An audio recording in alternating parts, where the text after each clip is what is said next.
On the morning of October the 15th, 2008, a fisherman named Harold Cummings was casting his line along the banks of the Allegheny River near the small town of Kittanning, Pennsylvania. It was just after 7 in the morning when Cummings noticed something unusual caught in the underbrush along the riverbank. At first, he mistook it for discarded fishing gear or debris washed ashore. But as he moved closer, it became clear that it was the body of a man. The body was later identified as 42-year-old James Whitmore, a local resident of Kittanning. Whitmore was last seen 3 days earlier, on October the 12th, at 5:15 in the afternoon, leaving the McKinley Tavern, a bar located on 2nd Avenue. Witnesses described him as wearing a dark brown leather jacket, a red flannel shirt, and blue jeans. His black boots were found still laced around his feet when Cummings made the discovery.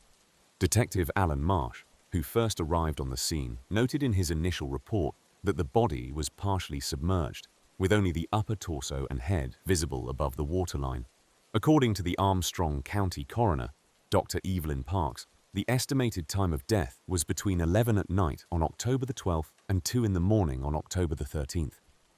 The cause of death was determined to be drowning, but the manner of death was left as undetermined due to the presence of unexplained bruising and lacerations on Whitmore's arms and face. In Whitmore's pockets, authorities found a set of keys, a wallet containing $132, and a receipt from a local gas station time-stamped at 9:45 in the evening on the day of his disappearance. The receipt noted a purchase of bottled water and a pack of cigarettes. According to neighbors interviewed in the days following Whitmore's discovery, he was seen at his home on Manson Street earlier in the day on October 12th. His neighbor, Dorothy Harris, recalled seeing him mowing his lawn around noon and exchanging a brief wave. She described him as in good spirits, a sentiment echoed by others who encountered him that day. On October 17th, 2 days after the body was found, Detective Marsh held a press conference at the Kittanning Police Department. He confirmed that foul play had not been ruled out, citing the injuries on Whitmore's body as suspicious. Marsh emphasized the importance of any witnesses coming forward who might have seen Whitmore between the hours of 6 in the evening and midnight on October 12th. The local newspaper, the Kittanning Ledger, ran a series of articles detailing the investigation's progress. Journalist Karen Dunn reported that several anonymous tips were called in to the police tip line. One tip, in particular, mentioned seeing an unfamiliar black sedan parked near the riverbank around 10 o'clock on the night Whitmore was suspected to have entered the water. A second press conference, held on October 21st, revealed that a toxicology report had been completed. The report noted elevated levels of alcohol in Whitmore's system, consistent with his appearance at the McKinley Tavern earlier that evening. However, no other substances were found in his bloodstream.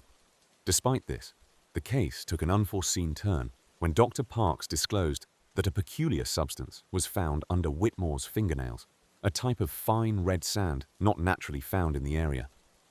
This substance prompted speculation and further examination, as no immediate explanation for its presence could be established.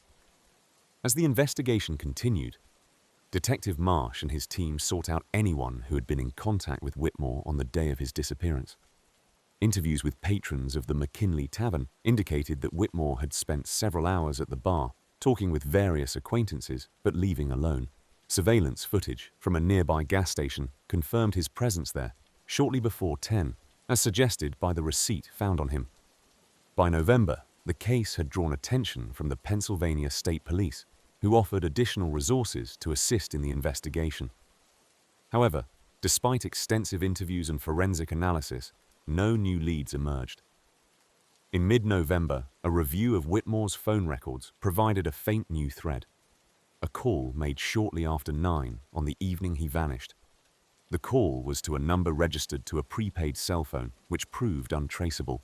The brief conversation lasted under a minute and remains a point of contention in the investigation, with Detective Marsh stating that the significance of this call cannot be overstated. Whitmore's family was vocal throughout the investigation, holding vigils and maintaining a public presence to keep the case in the spotlight. His sister, Laura Whitmore, spoke at a community meeting, urging anyone with information to come forward, stating, "James was loved by many, and we need answers." As December approached, the investigation faced mounting pressure, but remained at a virtual standstill. Despite the combined efforts of local and state authorities, notable evidence seemed to evade the grasp of investigators. The black sedan observed on the night of October 12th, the unknown source of the red sand, and the untraceable phone call all contributed to a growing list of mysterious elements that left the case of James Whitmore unresolved and shrouded in unanswered questions. James Whitmore was last seen alive on October the 13th, 2008, a Monday. His final movements have been subject to extensive investigation by the Kittanning Police Department with assistance from the Pennsylvania State Police. The sequence of events that day remains crucial to understanding the mystery surrounding his disappearance and subsequent death. According to Detective Alan Marsh, who has been leading the investigation, Whitmore's day began with a visit to his workplace, a small graphic design firm called Riverbend Designs, located on Main Street in Kittanning. His colleagues reported that he arrived at work around 9 in the morning. He was wearing a blue flannel shirt and dark jeans and carried a brown leather satchel. Whitmore appeared to be in good spirits, engaging in casual conversation about a recent Pittsburgh Steelers game. At approximately 11:15, Whitmore left the office, informing his co-worker, Sarah Mills, that he needed to run some errands and would be back after lunch. Mills would later tell the Kittanning Gazette that Whitmore mentioned picking up a package from the post office on Market Street. Surveillance footage from the post office confirmed his presence there at 11:35. He was seen receiving a medium-sized parcel, but its contents have never been disclosed. After leaving the post office, Whitmore's movements become less clear. A witness, Mark Reynolds, a local shopkeeper, recalled seeing Whitmore walking down Jefferson Street towards the Riverside Cafe. Reynolds, in an interview with the Armstrong Journal, noted that Whitmore looked preoccupied, as if contemplating something significant. Whitmore never returned to his office after lunch. Instead, cell tower data indicated his phone was last active near the intersection of Fifth Avenue and Union Street, just before 2 in the afternoon. It was here that James Whitmore's trail seemingly went cold, leaving investigators with crucial hours unaccounted for. The next verifiable sighting occurred later that day. A receipt timestamped at 4:15 in the afternoon was found among Whitmore's personal effects, retrieved from a convenience store on Route 422, approximately 15 miles outside Kittanning. The store clerk, Ronald Pierce, remembered Whitmore purchasing a bottle of water and a pack of gum. Pierce described Whitmore as appearing distracted, which was consistent with Reynolds' earlier observation. Whitmore's wife, Laura, reported her husband missing that evening when he failed to return home by 9 at night, a departure from his usual routine. She last communicated with him through a text message at 2:30 in the afternoon, a brief exchange where he mentioned being caught up in something without elaborating further. Laura shared this information with authorities during a follow-up interview in November. Investigators struggled with explaining the gap between the convenience store visit and Whitmore's untimely death. Detective Marsh, speaking at an Armstrong County press briefing, emphasized that each step of Whitmore's last known movements was meticulously examined, yet crucial details remained elusive. Despite analyzing hours of security footage, interviewing potential witnesses, and reviewing phone records, the period between his stop at the convenience store and the discovery of his body in the Allegheny River remained a significant unresolved component of the case. Another development arose from testimony provided by Karen Dunn, a neighbor who lived 2 blocks from the Whitmores. On the afternoon of October 13th, Dunn noticed a black sedan parked near her residence, which she found unusual. The car, described as a late-model vehicle with tinted windows, was idling with its engine running. Dunn reported the sighting to the Kittanning Police Department 2 days later, but the vehicle has never been identified despite multiple public appeals for information. In an effort to compile a comprehensive timeline, investigators also interviewed staff from the Riverside Cafe. Though no employee recalled seeing Whitmore that afternoon, an anonymous caller to the police tip line claimed to have seen a man matching his description seated in a corner booth around 3:30. This unverified sighting was never corroborated by any physical evidence or additional eyewitness accounts. Meanwhile, the package Whitmore picked up from the post office remains a point of interest. The parcel, addressed from a P.O. box in Erie, Pennsylvania, was never recovered. Its potential significance in the case has been a source of speculation, but postal records have not yielded further leads. The anonymity of the sender and the lack of a return address complicated attempts to trace its origin or relevance. In the course of the investigation, the Pennsylvania State Police released a composite sketch of a person of interest based on descriptions provided by multiple witnesses. This individual, purportedly seen in proximity to Whitmore during the afternoon of October 13th, has yet to be identified. The sketch, disseminated widely through local media outlets, became a focal point of public interest, yet responses yielded no substantial breakthroughs. As the investigation into James Whitmore's death continues, Detective Marsh remains committed to unraveling the mystery of October 13th. The unanswered questions surrounding his activities that day, coupled with the inexplicable disappearance of key evidence, form a complex tapestry investigators are determined to untangle. While each new thread promises potential insight, the case remains an enigma, with the truth hidden among the shadowy events of that fateful Monday. After James Whitmore was last seen on October 13, 2008, and with the discovery of his body in the Allegheny River, authorities turned to forensic analysis to extract further information about the circumstances surrounding his death. Forensic botanists from the University of Pittsburgh were consulted to examine the red sand discovered on James's clothing. The sand, uncommon in the Kittanning area, was traced back to a quarry located approximately 30 miles north in Clarion County. This finding led detectives to consider whether James had been taken to that location, intentionally or otherwise, prior to his death. In addition to the red sand, forensic analysis carried out by Dr. Evelyn Parks at the Armstrong County Coroner's Office noted an unusual pattern of abrasions on Whitmore's wrists and ankles, indicative of prior restraint. Ligature marks suggested that he had been bound with a flexible material, possibly rope or cable. The report further detailed the presence of minor contusions on his forearms and legs, though no definitive cause for these injuries was established. The absence of water in the lungs determined that cause of death was not drowning, but rather blunt force trauma to the head, ascertained during the autopsy conducted on October 16th. As the investigation progressed, Detective Alan Marsh reached out to Dr. Leonard Bell, an expert in forensic hydrology, to gather insights about the river. Dr. Bell's analysis focused on the water patterns and potential entry points into the Allegheny River.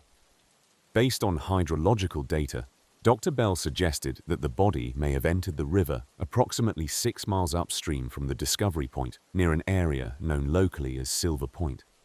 This area is accessible via a network of small, unpaved roads and is popular among local fishers, but offers minimal surveillance opportunities. On October 24th, Pennsylvania State Police, along with Kittanning Police, conducted a search of the Silver Point area. During this search, cadaver dogs were deployed, though no additional significant evidence related to the Whitmore case was found at that time. However, the search did unearth a makeshift campsite, including remnants of a small fire and empty food containers, indicating recent human activity.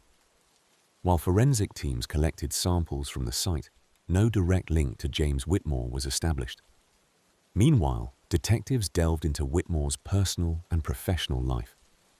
Interviews with employees at Riverbend Designs, where Whitmore worked, revealed he had mentioned plans to meet an unnamed acquaintance the night of October 13th. His colleagues noted that James seemed distracted in the days leading up to his disappearance, though none could provide a name for this acquaintance. Further examination of cell phone records indicated James received multiple calls from a number registered under a P.O. box in Erie, Pennsylvania, the same location from which the anonymous package had been sent to the Riverside Cafe. By early November, a break in the investigation came from a forensic examination of James Whitmore's vehicle, a silver Ford Taurus, which had been impounded by the police. Inside the car, investigators found a small notebook lodged beneath the passenger seat. The notebook contained handwritten entries, including a list of names and dates, some of which corresponded with known associates and meetings Whitmore had in recent months. One entry, dated October 9th, read, "Meet K. Must confirm details." This cryptic note raised questions about the identity of K and their potential involvement. Further complicating the case, forensic testing of the notebook revealed latent prints not matching Whitmore's. These prints were entered into the automated fingerprint identification system, but no matches were found, suggesting the individual was not in the national database or the prints were insufficient for a conclusive identification. On November 14th, an unexpected source came forward. Ronald Pierce, a retired fisherman familiar with the Silver Point area, contacted the Kittanning Police Department.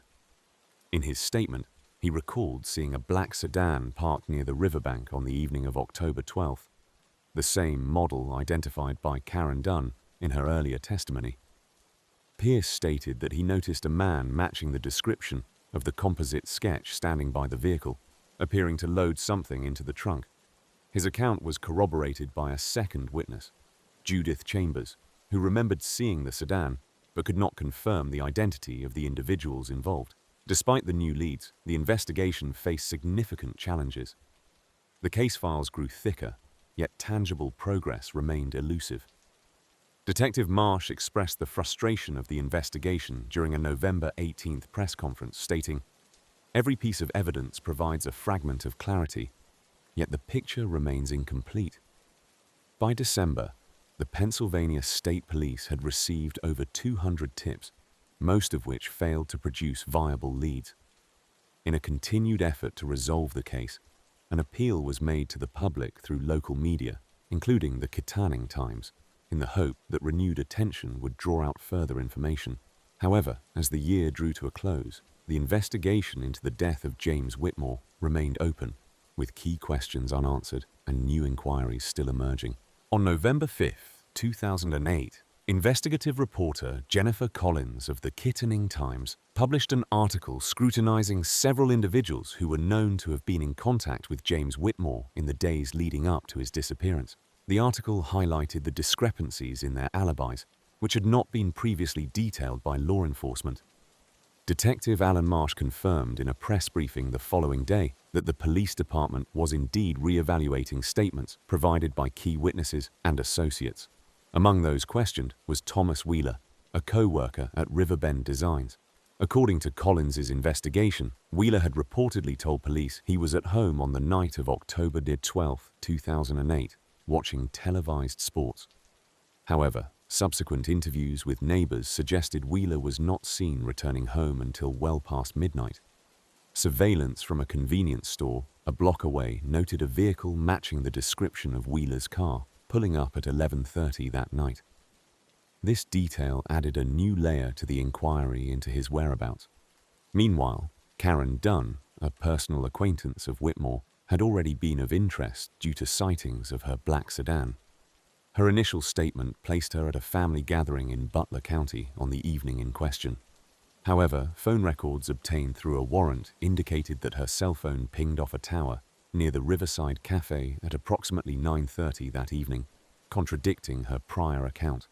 In an official statement, Detective Marsh noted, "The inconsistency in Ms. Dunn's timeline is being thoroughly examined to either corroborate or refute her stated alibi."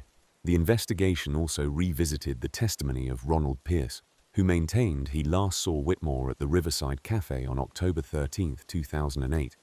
Pierce provided a detailed account of the meeting, describing what Whitmore was wearing, a navy blue windbreaker and faded jeans, and mentioning a brief conversation about an upcoming project. However, new footage from the cafe's improved surveillance system captured during a late-night review session revealed another individual speaking with Whitmore at the bar. The image was grainy, but Detective Marsh noted that the person wore a distinct bright yellow jacket, a detail not previously mentioned by Pierce or other witnesses. Efforts to identify this individual intensified after the Pennsylvania State Police released a digitally enhanced photograph to the public. They urged anyone with information to come forward, leading to over 100 calls to the tip line in the following week. Many of these calls provided conflicting descriptions, with some witnesses claiming the individual was a known local resident, while others suggested he was an out-of-town visitor. As the investigation delved deeper, attention turned to Mark Reynolds, an acquaintance whose name surfaced during interviews with multiple individuals. Reynolds, a contractor with a reputation for working on short-term projects, was known to have spent time with Whitmore in the weeks prior to his death. A deeper look into their relationship revealed financial dealings that included several large cash withdrawals from Whitmore's account, totaling nearly $5,000 over a 3-week period. Bank records showed these transactions, though Reynolds maintained they were related to a business venture they had discussed. Further compounding questions about Reynolds' involvement, a notebook found in Whitmore's belongings contained a cryptic entry dated October 10, 2008, which read, "Meet MR about project funds." When questioned by authorities, Reynolds asserted the meeting was strictly professional. However, his reluctance to provide specific details led investigators to seek an in-depth financial audit with assistance from forensic accountants.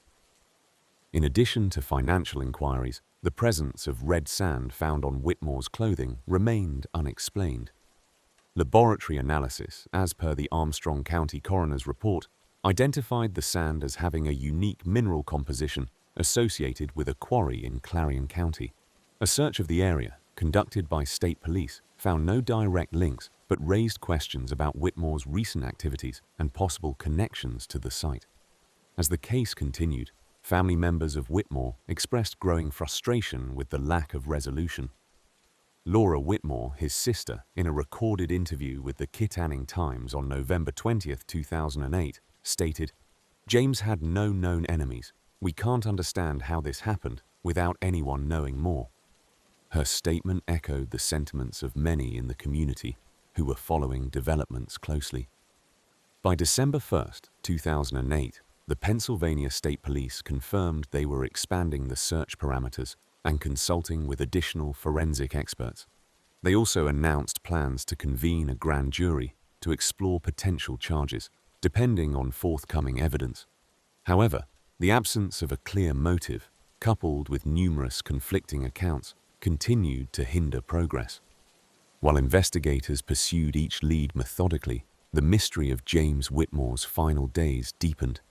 The questions surrounding the red sand, the black sedan, phone records, and financial discrepancies left his family and the community in a state of uncertainty. As Detective Marsh summarized in a December 8, 2008 press conference, "We have made progress, but there are still pieces missing. We urge anyone with information, no matter how small, to come forward. This case is far from closed." On November 12, 2008, Detective Alan Marsh received a call from an individual who identified himself as Bernard Welch, a resident of Franklin, Pennsylvania. Welch claimed to have seen James Whitmore in the days leading up to the discovery of his body in the Allegheny River. According to Welch, he observed Whitmore entering a convenience store on Liberty Street in Franklin on October 10, 2008. Welch described Whitmore as appearing agitated, pacing near the entrance before purchasing a pack of cigarettes.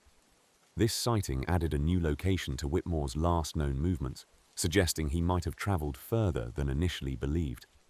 Detective Marsh arranged to meet Bernard Welch for a formal interview at the Kittanning Police Department on November 14. During the interview, Welch provided additional details, recalling that Whitmore exited the store and remained in the parking lot for approximately 15 minutes. He was seen conversing with a man in a dark hooded jacket, whom Welch could not identify. Kittanning Times later reported Welch's statement, highlighting the importance of any potential witness in piecing together Whitmore's final days. Meanwhile, a separate witness account emerged from a resident of Oil City, Mary Thompson. In a statement given to the Pennsylvania State Police on November 18, Thompson claimed to have seen a black sedan, similar to the one described by Karen Dunn, parked outside her neighbor's house on the evening of October 11, 2008. She noted the vehicle had stayed for several hours, but did not recall seeing anyone exit or enter the house.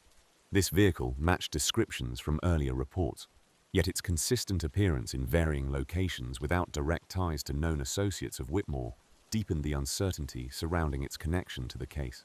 Detective Marsh compared the statement from Thompson with earlier reports, noting a pattern of the black sedan's presence in key locations related to Whitmore. The Pennsylvania State Police included her account in their ongoing investigation, cross-referencing it with other sightings of the vehicle. A request was made to local residents to report any additional sightings, hoping to trace the sedan's movements more effectively. On November 23, 2008, a press conference held by the Armstrong County Coroner's Office unveiled new findings from forensic analysis. Dr. Evelyn Parks reported that fibers found on Whitmore's clothing were consistent with materials used in automotive upholstery, suggesting prolonged contact with a vehicle's interior. This prompted investigators to further scrutinize the black sedan, hypothesizing it could have served as a primary location for Whitmore during his last hours.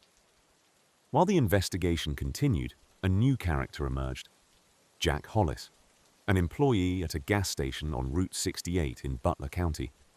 Detective Marsh interviewed Hollis on November 25, 2008, after receiving a tip that Whitmore had been spotted there on October 11th.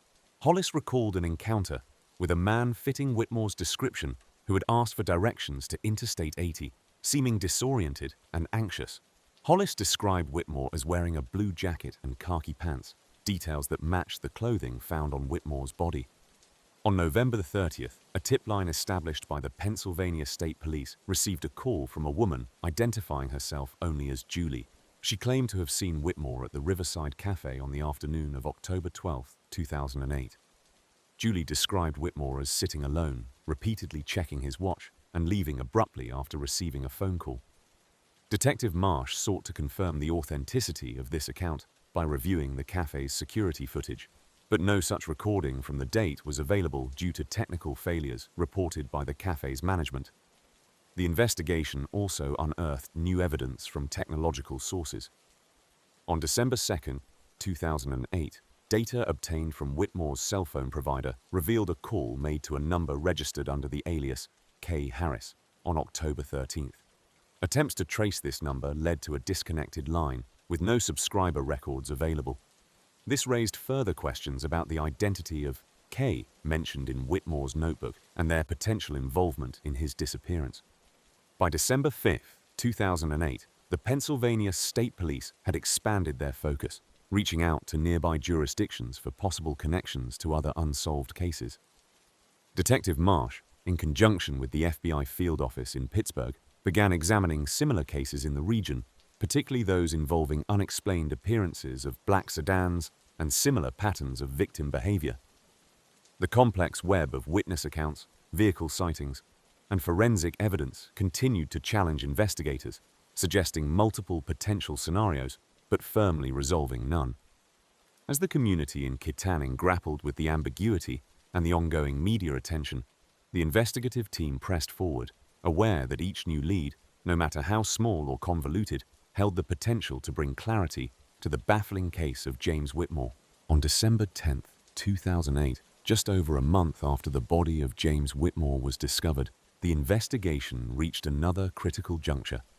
Detective Alan Marsh of the Kittanning Police Department convened a meeting with the Pennsylvania State Police and the FBI's Pittsburgh field office to reassess all evidence collected so far. This session was held at the Armstrong County Courthouse and attended by representatives from each department, including Special Agent Lisa Monroe from the FBI, who had recently been assigned to the case. During this meeting, a forensic linguist was brought in to analyze the notebook found in Whitmore's impounded vehicle. The notebook contained multiple cryptic entries, including the phrase, "Meet K," which had already been a subject of considerable interest. According to Dr. Samuel Lynn, the forensic linguist, the entries were consistent with someone attempting to disguise their regular handwriting, suggesting deliberate obfuscation. Dr. Lynn's analysis, presented at the meeting, indicated that the person writing in the notebook might have been under duress or trying to protect sensitive information. Meanwhile, Detective Marsh received a report from the Pennsylvania State Police Crime Lab regarding the black sedan seen on the surveillance footage from McKinley Tavern.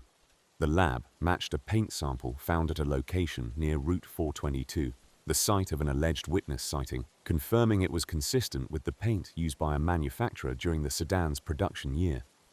However, without a specific license plate number, this evidence alone could not definitively identify the vehicle's owner or its connection to Whitmore. On December 12, 2008, Detective Marsh interviewed a new witness, Erica Zimmerman, who worked at a convenience store on the outskirts of Kittanning. Zimmerman reported seeing James Whitmore on the evening of October 13, 2008. According to Zimmerman's statement, Whitmore purchased a pack of cigarettes and a bottle of water before receiving a call on his cell phone. She recalled that Whitmore seemed agitated during the call and left the store in a hurry, forgetting his change. Zimmerman's account was corroborated by store surveillance footage, which confirmed Whitmore's presence at the exact time she described. Detective Marsh then re-examined Whitmore's cell phone records, focusing specifically on the call Zimmerman had observed. The records showed an incoming call from an unregistered number at exactly 8:45 p.m. on October the 13th. The call lasted approximately 3 minutes. Despite efforts to trace the number, it led to a dead end with no registered owner or service provider able to provide additional details. By December 15, 2008, the investigation began to stall due to the accumulation of ambiguous evidence and lack of actionable leads. In an attempt to generate new information, the Kittanning Police Department, in collaboration with the Pennsylvania State Police, issued another public appeal for information. This appeal was featured prominently in local newspapers, including the Kittanning Times and the Butler Eagle, as well as regional news broadcasts. On December 18, 2008, Detective Marsh received an anonymous tip via the case tip line. The caller claimed to have seen a man fitting the description of the composite sketch released earlier, near the intersection of Liberty Street and Main Street in Franklin, Pennsylvania, several weeks prior. The caller's description of the man's clothing matched what Whitmore was last seen wearing: a dark blue windbreaker and jeans. However, without further identification, the tip remained unverified. In a parallel effort, the Pennsylvania State Police conducted a search of storage units in the Franklin area. No evidence directly linked to Whitmore was discovered, but the search yielded a number of items of interest related to other ongoing investigations. Despite the lack of direct connection, Detective Marsh noted that the units were rented under pseudonyms, raising further questions about the network of individuals possibly involved in Whitmore's case. As the year drew to a close, the Armstrong County coroner, Dr. Evelyn Parks, re-examined the autopsy report at Detective Marsh's request. Her review confirmed the original findings. The cause of death was blunt force trauma. However, Dr. Parks made a new observation regarding the abrasions on Whitmore's arms, which she described as consistent with defensive wounds. This revelation suggested that Whitmore may have struggled with his assailant shortly before his death, a detail that had not been previously considered in the investigation. By early January of 2009, the investigation team was faced with the challenge of an increasing array of disjointed clues. Each piece of evidence, from the untraceable phone calls to the anonymous sightings, introduced new layers of complexity to the case. Special Agent Monroe proposed setting up a dedicated task force to systematically review and cross-reference all gathered evidence. This task force, she suggested, could focus on building a more cohesive timeline of events and identifying any potential patterns or connections that had eluded previous efforts. As the investigation entered the new year, Detective Marsh remained committed to uncovering the truth behind James Whitmore's death. The case, marked by numerous unexplained elements and elusive evidence, continued to challenge even the most seasoned investigators. Despite these hurdles, the search for answers persisted, driven by the hope that one day the pieces would finally align to reveal the full story. On January the 25th, 2009, just over 3 months after James Whitmore's body was discovered in the Allegheny River, a development emerged that revived hope for both the investigators and Whitmore's family. Detective Alan Marsh received an anonymous letter at the Kittanning Police Department, addressed simply to Lead Detective Whitmore Case. The envelope contained a single sheet of paper with a hand-drawn map of an area in Butler County, with an X marking a spot near an old barn on Maple Road. The note accompanying the map urged investigators to dig deep. Detective Marsh, along with Pennsylvania State Police officers, visited the designated location the following day. What they found on Maple Road was an abandoned barn, long forgotten by the local residents. The barn itself was dilapidated, with weather-beaten wood and a sagging roof. Upon entering, the officers immediately noticed disturbed earth near the north wall.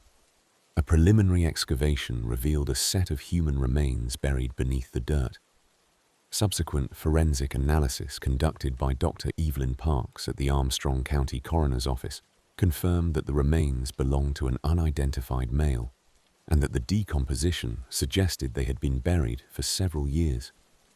During a press conference held on February 1, 2009, Detective Marsh stated, "The discovery of these remains opens a new avenue in the investigation, though we cannot yet tie them directly to the Whitmore case.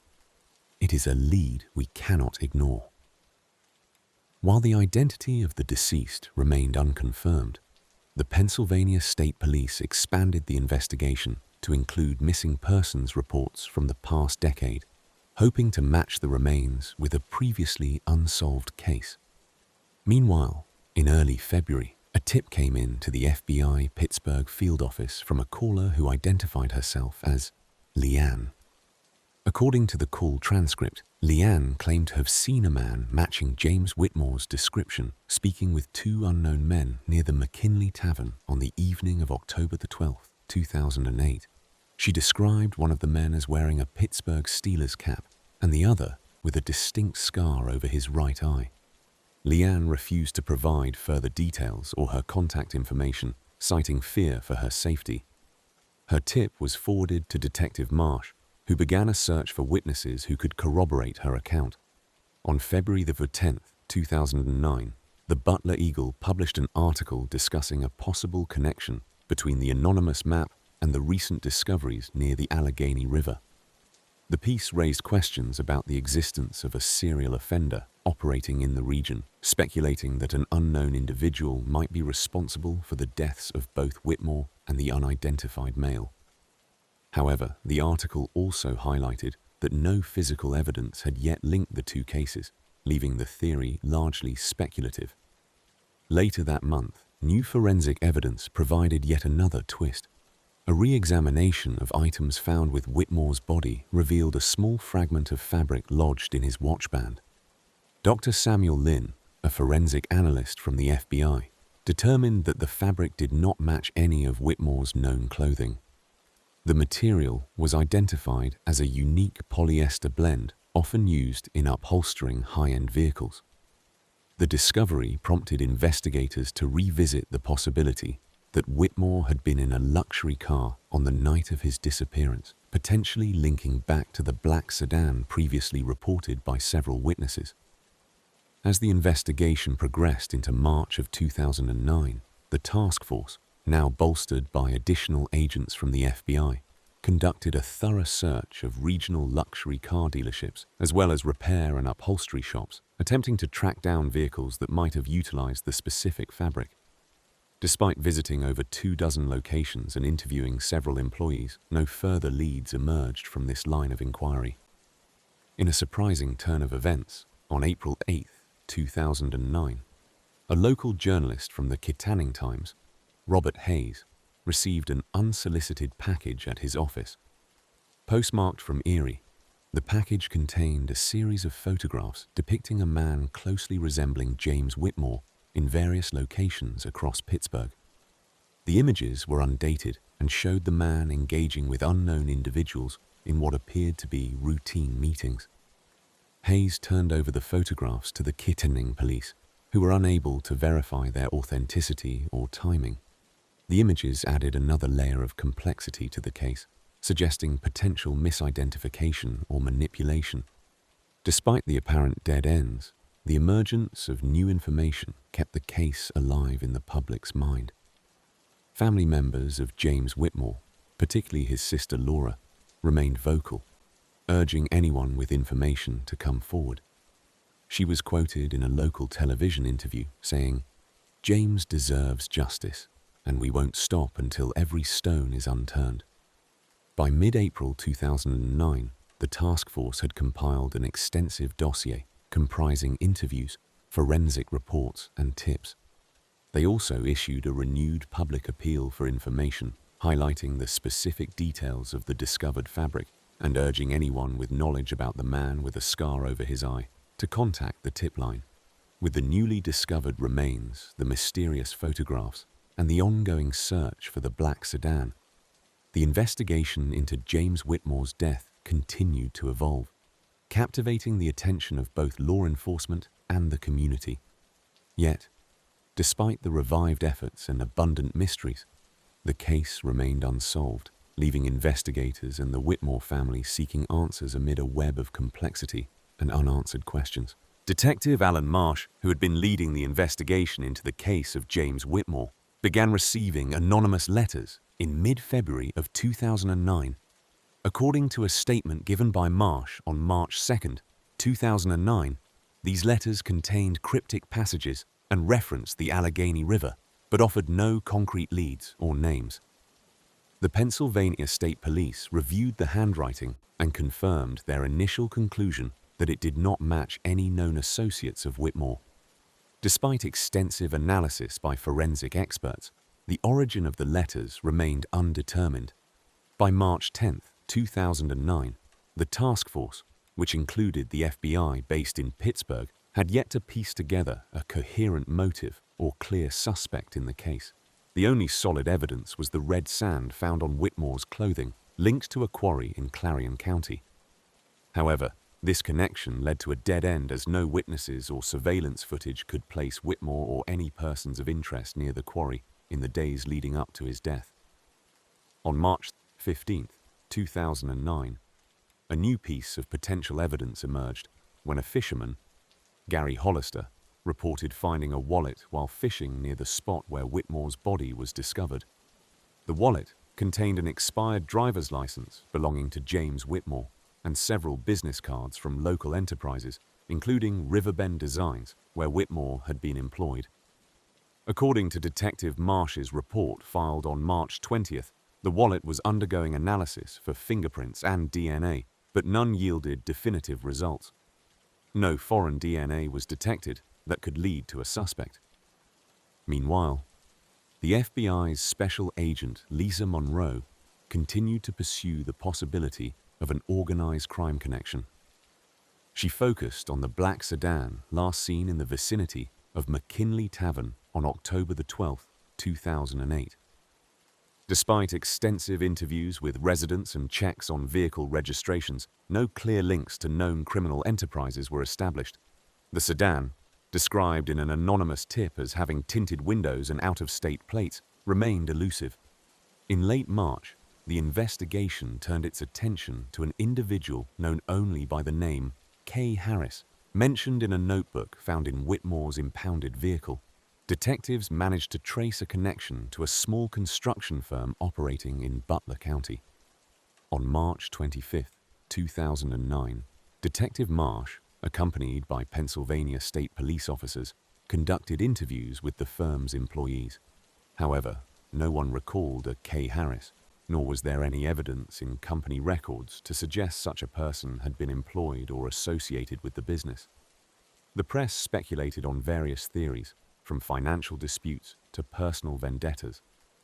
The Kittanning Times published an article on April 1, 2009, suggesting that Whitmore had received large, unexplained deposits in his bank account months before his disappearance.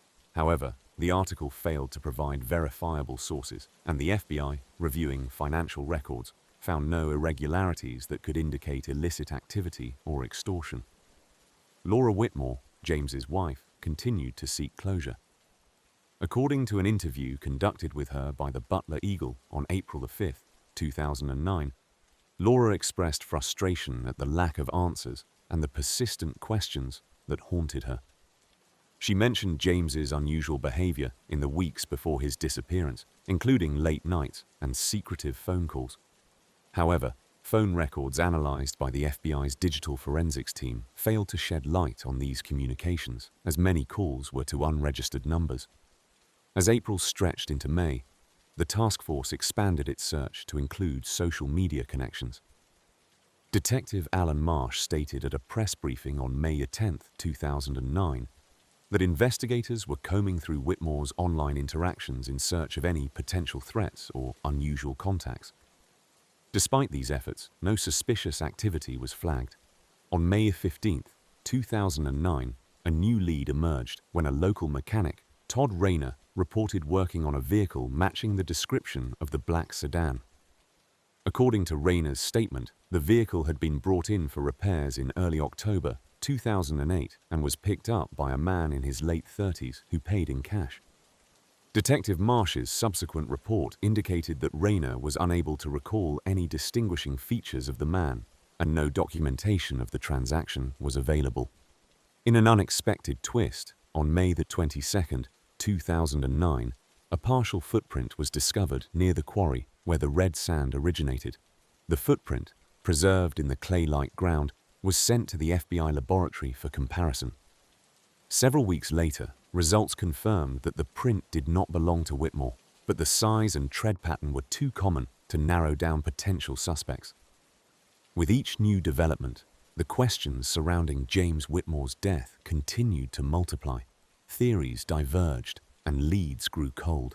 Despite advancements in forensic technology, the pieces of the puzzle refused to align. As the investigation stretched into the summer of 2009, the community of Kittanning was left with whispers of unresolved mystery echoing through the halls of closed-door meetings and evening news broadcasts where James Whitmore's name persisted, but answers remained elusive. On July 10, 2009, Detective Alan Marsh held a press conference at the Kittanning Police Department to address the latest developments in the case of James Whitmore. He announced that new evidence had surfaced, potentially linking the black sedan seen on the night of October 12, 2008, in Kittanning to another unsolved case in Butler County. This connection was made after a routine review of unsolved case files by the Pennsylvania State Police, who noted similarities in vehicle descriptions provided by witnesses. 2 days later, July 12, 2009, the FBI's Pittsburgh field office announced the formation of a multi-agency task force specifically focused on the investigation. This task force included representatives from the Kittanning Police Department, Pennsylvania State Police, and a special consulting team from the National Center for the Analysis of Violent Crime.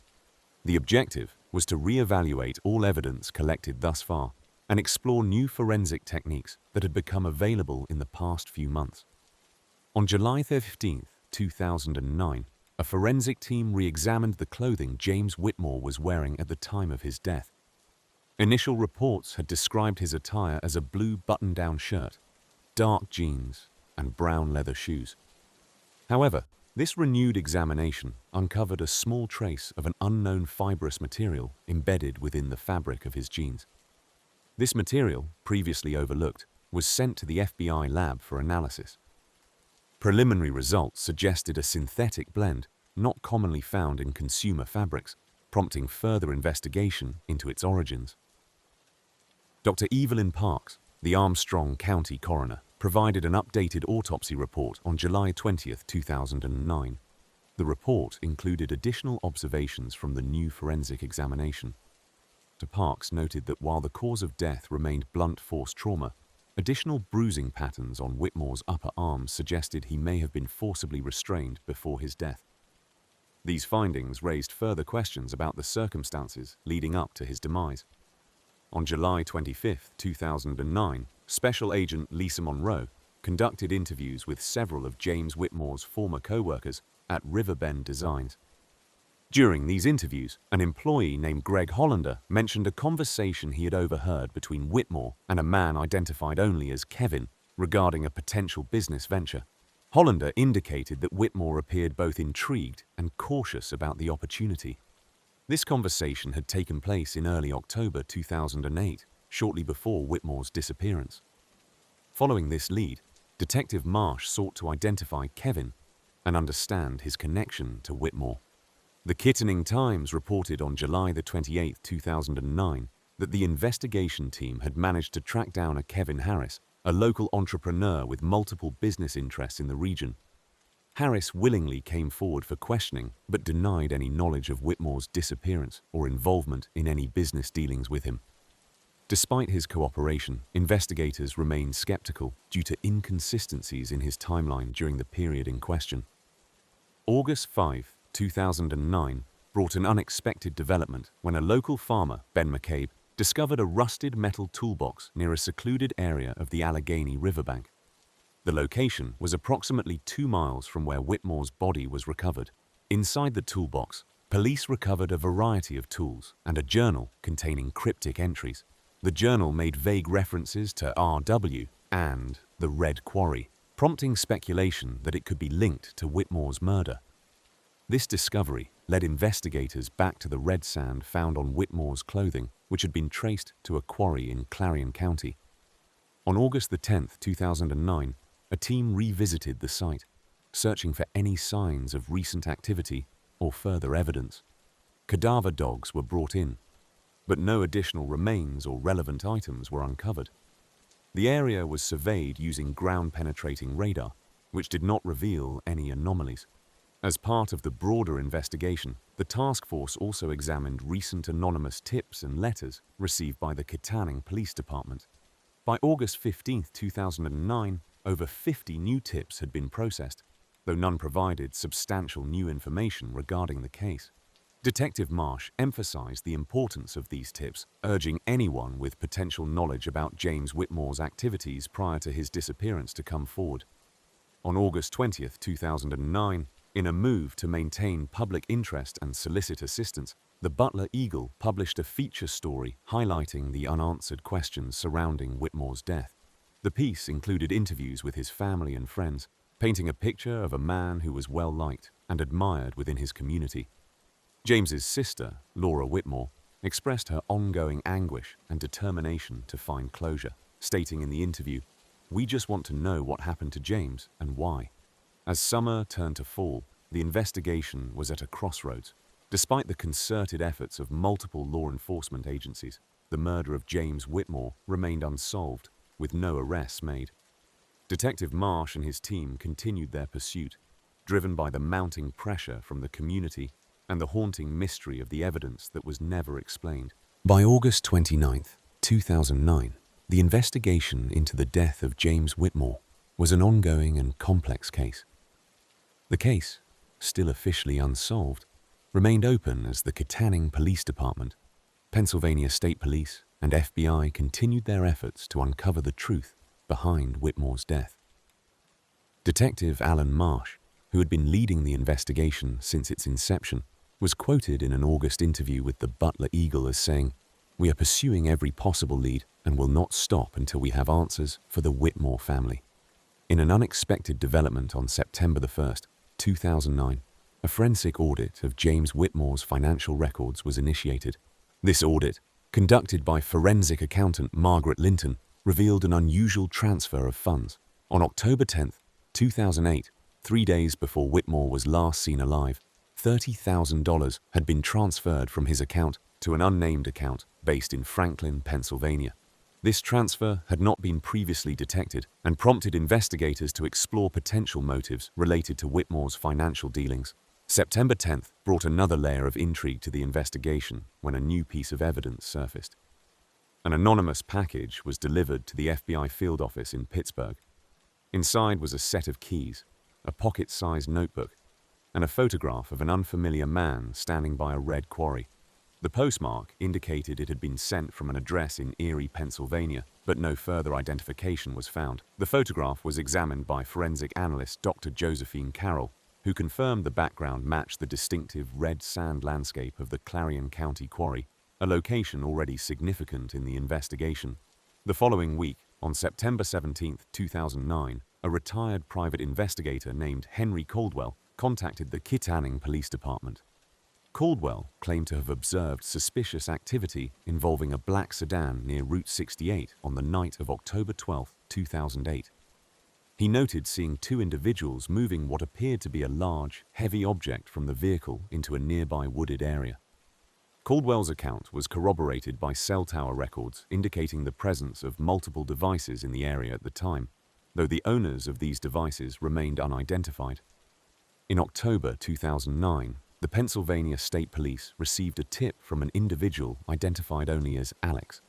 In a phone interview with Detective Marsh, Alex claimed to have overheard a conversation at a bar in Butler County where two men were discussing a business deal gone wrong involving Whitmore.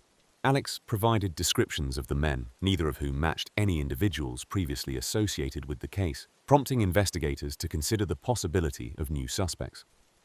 A search of social media connections from Whitmore's accounts led to the discovery of a message exchange between Whitmore and a user named RW. The messages, dated October 12, 2008, indicated a meeting at the Riverside Cafe, the same location previously linked to an anonymous tip. The identity of RW remained unknown, but the forensic team was tasked with tracing the digital footprint to uncover more about this mysterious contact.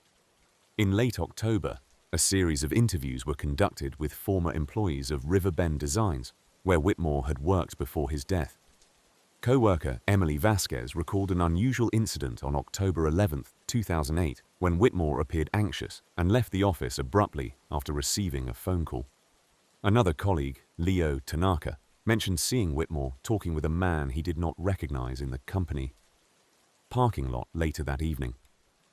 On November 5, 2009, another disturbing detail emerged when a cadaver dog search conducted along the Allegheny riverbank uncovered a rusted toolbox buried under dense foliage.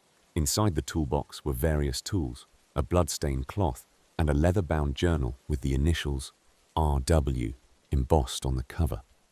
The blood was sent for DNA analysis, but results were inconclusive due to degradation over time. As the investigation moved into December 2009, focus shifted to a cryptic voicemail received by Special Agent Lisa Monroe. The caller, whose voice was distorted, claimed knowledge of what really happened to Whitmore and instructed investigators to look deeper into the quarry. Despite efforts to trace the call, its origin remained untracked, adding further complexity to the case. Each month brought new pieces to a puzzle that refused to reveal its full picture.